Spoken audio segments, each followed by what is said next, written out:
Hi, Stephanie. This is Manny Marino with Dewood Son out of Minneapolis, Minnesota. Here is John's University of Wisconsin chair. So I'll spend the next few minutes kind of walking you through the assembly process of this chair. And I'll walk you through the steps, how I'd like you to put it together to make things really easy for you. So the first thing is when you take it out of the box, first step that you're gonna do is build your seat together. But one of the things I'm gonna do, you'll notice when you're taking it, I'm gonna have everything labeled. So looking at the chair, it's gonna be labeled right to left, underneath 1 through 7, and then right and left. So every part will be labeled and marked where to align it and where to assemble. So the first thing is you're gonna do is your seat. Right, so you're going to take the 2x4 and you're going to be able to tell which is the front because, again, look for the marking here. It'll say right, and then it'll be numbered 1 through 7, not only on the seat but also under the seat slats 1 through 7. And I like you to keep them the same, and the reason I say that is because every hole is pre-drilled, and I like you to stay within the same holes. And so when you drill it, you're obviously it's all countersunk, so you just got to go to the top of the wood on everything. So first thing is the seat slat, right? 1 through 7. And once you end at number 7, you're going to have like a half, a 1 inch gap in the back, right? This is where the back of the chair, the tail I call it, is going to slip in there. Just so happens that there's a backrest, right? That not only is bracing the seat together, but it also acts as a stop on top of the back brace. So first thing is your seat slats. Then it's going to be your legs. Now the front legs go on the outside, back legs go on the inside. You're going to be able to tell because this will be labeled underneath right, left. So put it on the same one. I mean, it's easy. You can easily mix those up, but you don't want to because I've drilled the right for the right side, and of course with the lag bolts, you're going to need a 9/16 socket, right, to get those in there. And then the back legs are pretty straightforward. You're going to know which one are the back legs because of the angle on the back, and those go on the inside. I did say lag bolts. They always go from the outside in, and it goes washer, lock nut, nut with a 9/16. So you do those finger tight when you put your legs on. The next thing that you're going to do or install is the back brace, right? So that's this one back here that goes in between the back legs. This is a 22.5 inch a board. Again, labeled, look for the markings underneath, so just match them up to the right and left of the back legs. And one thing to consider, you can't see it now, but there's going to be pencil mark on where to station these. Again, not only are you following the same holes, but the reason that you don't want to go all the way to the top on the back leg is because if you do, then that corner of this back brace is going to bump up the arm and not keep it level and flush. So your seat's on, your legs are on. The next thing you're going to do is your arms, right?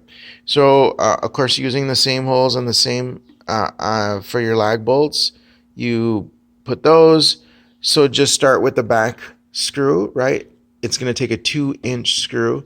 In fact, everything on this chair is going to take a 2-inch screw with the exception of 1 1/4 screws, and that's the ones that are in the back. These are Torx screws.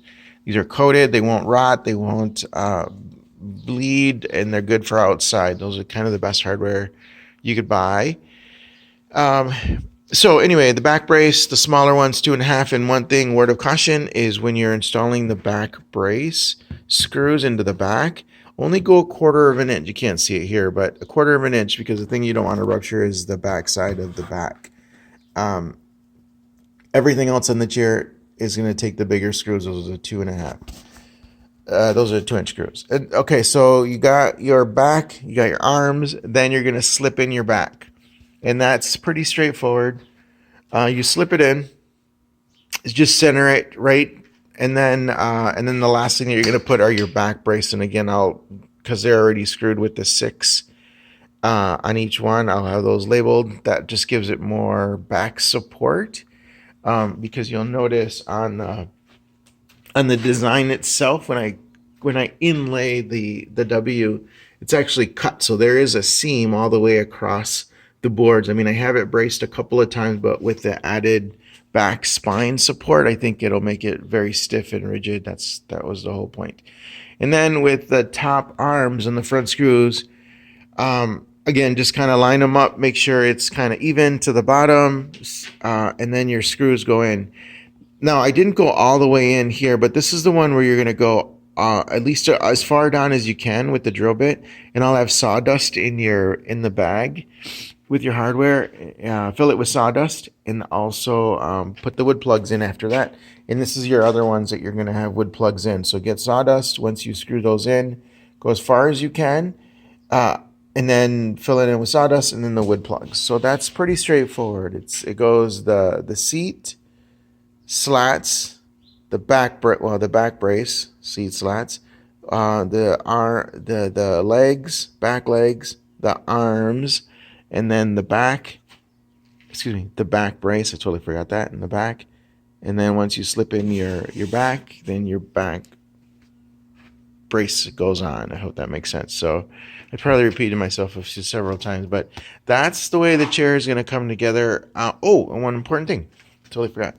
On the bottom, on the tail, right? So there's 3 screws down here on the bottom underneath, and those get the big 2-inch screws, and that keeps the tail from shifting side to side over time and when people sit in. And so again, the lag bolts, 9/16 socket is what you're going to need to make things easy for you. So that's pretty much the makeup and the assembly process of the chair.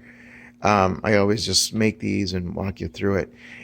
As far as the stain, all of it is redwood cedar, so it can be outside. It could weather whatever because it's cedar, and it's stained. And the stain that I use is called Golden Pecan.